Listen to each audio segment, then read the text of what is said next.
One of the world's most famous magicians accepts mediumship after investigating, by Arthur Ford, a medium. From 1905 to 1935, Howard Thurston was the most famous magician in the USA, more famous even than his contemporary, Harry Houdini. Initially, Thurston was an anti-spiritualist campaigner who issued open challenges to mediums, offering $10,000 for the production of any stunt they could not reproduce by trickery. Sound familiar? However, after investigating mediumship, he changed his mind and became a member of the American Society for Psychical Research. Here's the story. Among the best known of the magicians was this Howard Thurston. Thurston was a tall, suave and handsome man, whom I had always considered a thorough gentleman.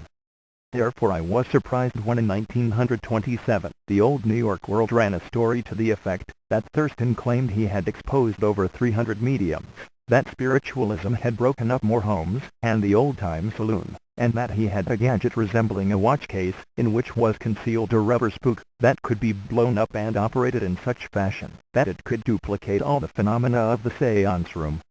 I asked the world to let me answer this story, but they refused. There was nothing particularly newsworthy about me, but the United Press Association indicated that they would carry my reply if I made a good story. Now how could I make a good story of fraudulent accusation of fraud?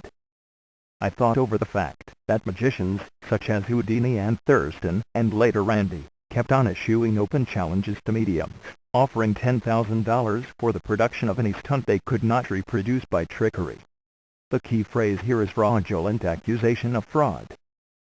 I felt there had been about enough of this talk, and that someone should make some kind of public refutation which would carry weight.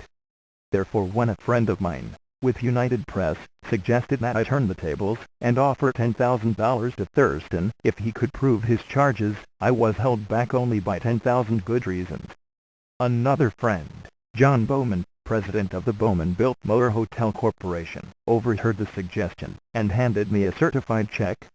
It was posted, and I challenged Thurston. Now the press had a story they could use with relish, and they did a thorough coverage. Thurston began to explain to his friends that his press agent had overplayed his hand. But the press demanded a showdown. So a night was set when we were to meet in Carnegie Hall. In spite of the publicity, I was surprised to find the hall packed. Apparently all the magicians were there, and the press was amply represented, not to overlook the public.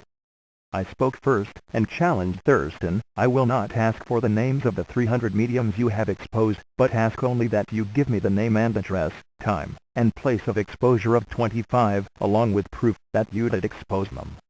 Thurston named only 3, none of them living. I could have done better than that. I then asked him to give me the names of only 25 families that had been broken up over spiritualism. He had no names. I could have furnished them, knowing the movement better than he did, for there are always individuals who make a mania of their particular religious beliefs, and ride their families to death. He grew more nervous as we approached the matter of his rubber spook. I explained to the audience the method of testing physical mediumship. However, without these customary preliminaries, I was only going to ask that in good light, before the audience, Thurston produce this rubber spook, and let it walk over to me, and tell me the real name of my father. Certainly a kindergarten test for a medium. But Thurston had forgotten to bring the spook along. By that time I felt sorry for him. Does it sound like Randi's non-psychic dog story, lost the data in a flood? Laughing out loud we are. The next day the newspapers carried a complete account of the encounter, one paper. Headlining the story, Ford and Thurston put on show at Carnegie Hall. It flopped in the second act. Thurston explained to the press again that his press agent had got him into this fiasco, hoping to capitalize on the Houdini technique for getting publicity. Just like Randi. Reasonably, Thurston's ire was high against me, which I regretted, for I admired his magicianship. I supposed our encounter was over. Another encounter with Thurston. About 4 years later I was in Detroit. Thurston had his magical show at a leading theater. I went with a friend. At one point in his routine, Thurston did what he called his spirit cabinet trick, and I was surprised to find on the printed program, "This is a trick to amuse you, and it is not an attack upon the religious beliefs of anyone." When he finished this trick he called for the house lights, and had them focused upon me. What next? I thought, deducing that someone had recognized me and told him I was present. Needing revenge, he would embarrass me if he could. Instead, he said to the audience, "What I have just done is a trick, but in the audience is a man, whom I firmly believe can help you to communicate with your beloved dead." Then he asked me to come to his dressing room after the show. When my friend and I went backstage to meet him, Thurston then told me that when we had our encounter in New York, he knew very little about psychic things, just what everyone thinks he knows, which is usually less than nothing. Pseudoskepticism is the practice, but he had determined to get back at me, so he began sitting with reputable mediums, wherever he could find one. "Now as a magician I know the limits of a trick," he said.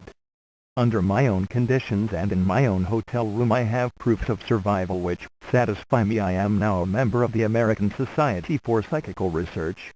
We became good friends and I later attended several seances in his house, reported by Arthur Ford, a medium. So there you have it, dear pseudoskeptics. A dishonest magician becoming honest. It happens. Now is there any chance this will happen to James Randi? Not likely. He is a lifelong professional fraud. He won't give it up. Fraudulent accusation of fraud is his choice of lifestyle. But it could happen to you, dear skeptic, to your personal benefit. You could turn away from Randi's criminal example. An habitual mistake made by skeptics' half-sentence utterances. They write there is no evidence of XYZ. The half-sentence conspicuously missing is to my personal knowledge. Try adding that phrase to your online entries. Just that practice will boost your wisdom and improve your perspective. And it will remind you that a vast library of afterlife and telepathy knowledge has been accumulating since Victorian times involving many of our greatest scientists. A long list is available, and the vast afterlife evidence library is available to you in a weekly newsletter from victorzamet.com, which presents videos and science research in a very pleasant, easily digestible format.